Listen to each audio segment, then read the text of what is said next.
The biosphere is a delicate and dynamic system of organic and inorganic matter and energy.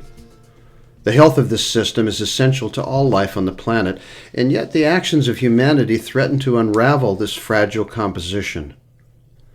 Many of the problems that face modern society and threaten the quality of life for future generations are a direct result of our failure to forge a respectful attitude toward the planet that we live on, the source of our life.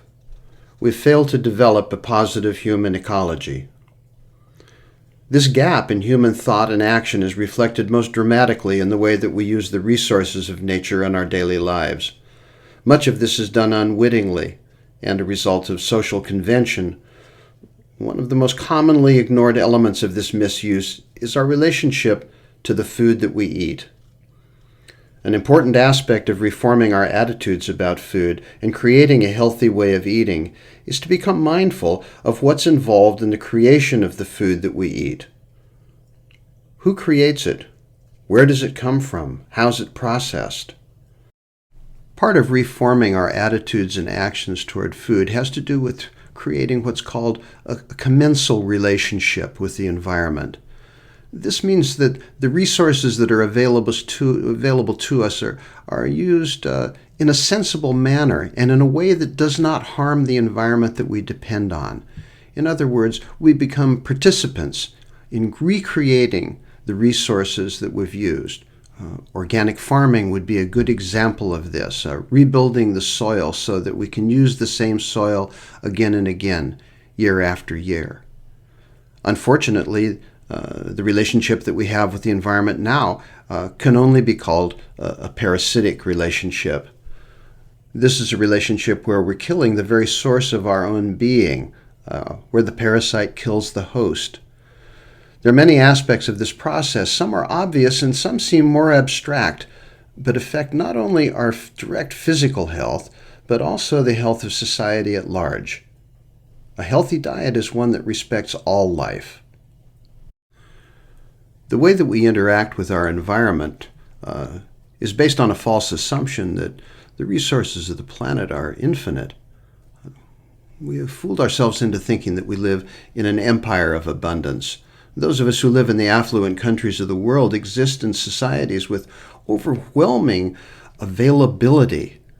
The diversity offered to us would have been unthinkable even 40 years ago. We've become fascinated, perhaps even enchanted by the choices that are available to us. We want more and more. It makes no difference if our diet is comprised of foods from the supermarket, fast food counters, or upscale natural food stores. The variety of products is vast and constantly growing. We often lose our way as we navigate the possibilities placed before us and can easily forget what lies behind this image of plenty and what lies behind the seemingly endless variety of foods which are available to us. In 1937, George Orwell wrote his book, The Road to Wigan Pier, and this quote is from that book. "In order that England may live in comparative comfort, 100 million Indians must live on the verge of starvation. An evil state of affairs.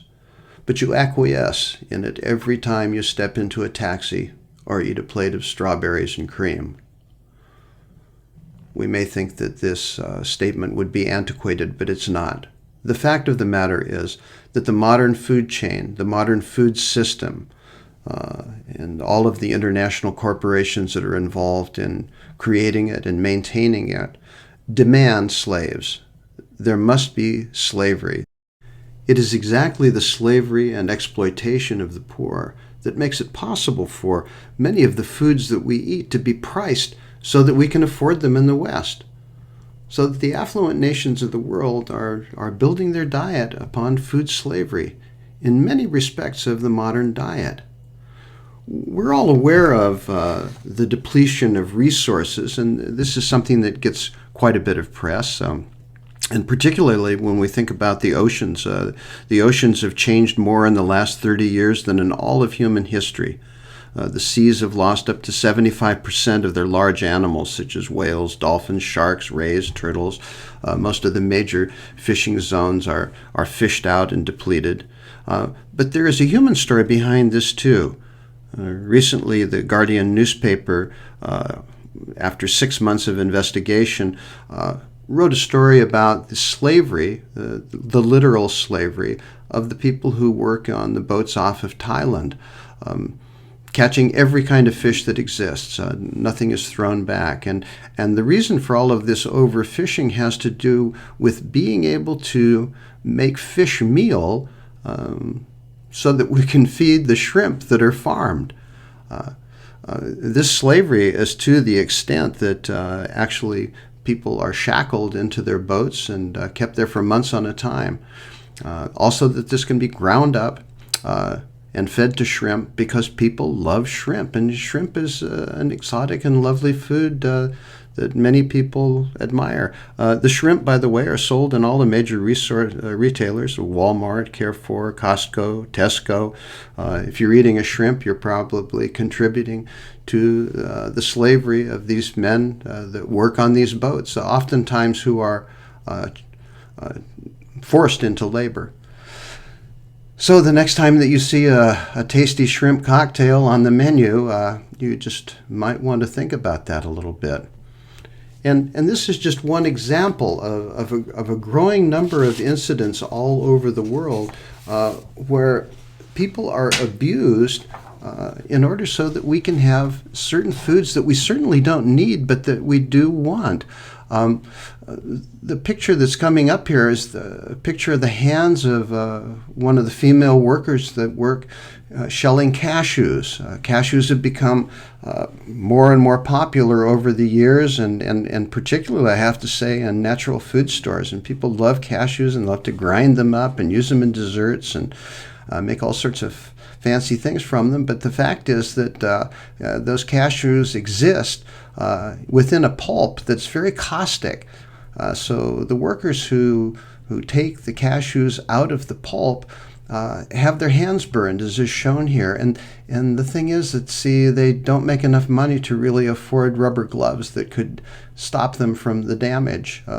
If you live in Europe and you eat tomatoes, you're probably eating tomatoes that are grown in the hothouses of southern Spain, where African workers who have no work in their own countries move across and live in shanty towns, oftentimes paid little or even nothing, in order so that people can have lovely tomatoes in their salad. We have to be conscious of this. We have to be aware of what goes into the food that we put on the plate. The man shown here is a worker in the banana fields in Central America. The scarring that is on his face is a result of exposure to very strong pesticides that are used, many of which were banned in America decades ago and are still being used actively. This is only the external aspect of the damage, though, to this man.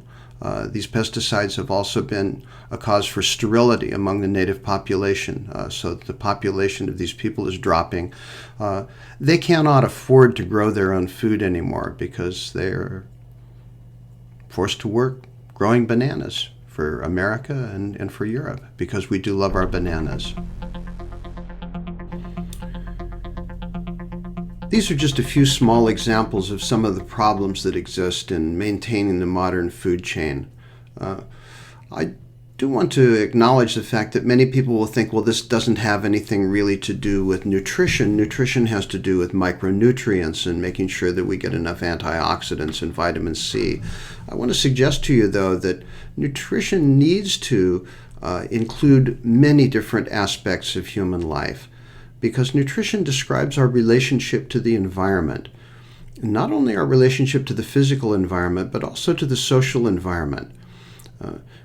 How is our nutrition affected when the food that we eat deprives other people from food, or when the food that we eat shows a distinct lack of compassion for animal life, or any aspect of social justice or ecological justice? So we have to broaden our definition of what nutrition really is. And I hope that you find the information here important to you. And I hope that you take the advantage of visiting my website and taking a look at some of the information that's on there, and possibly even getting involved when my course, Eating as If Life Matters, shows up online in the autumn of this year. Thank you very much for listening. Bye now.